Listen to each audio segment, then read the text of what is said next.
ফুয়াদ কি দেখতেছ? নন্দন ভাই এখানে যে শাওয়ারের জন্য কনসিলেশন করতেছেন না।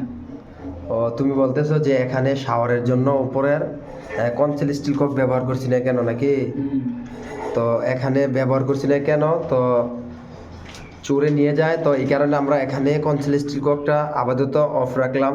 যখন নিয়ে টাইলস করবে তখন টাইলস করার আধা ঘন্টা বা 1 ঘন্টা আগে আমরা এখানে তোমার হচ্ছে কনসিল স্টিল ককটা লাগিয়ে দেব।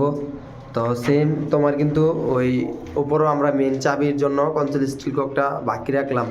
তো এখন কি তুমি বুঝতে পারছো যে এখানে কেন দিলাম না কনসিল জি, স্টিল কক? বুঝতে পারছি।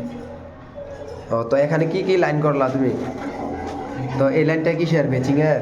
মেশিংয়ের তো এখানে কি তোমার হট অ্যান্ড কুল ঠান্ডা গরমের জন্য লাইন করছো নাকি? এটা ঠান্ডা গরম। ও তো এই বাথরুমে কি হাই কমোড হবে না? এই কোন তো হাই কমোডের জন্য লো ডাউনের জন্য পিছনে তুমি পয়েন্ট রাখছো নাকি? এই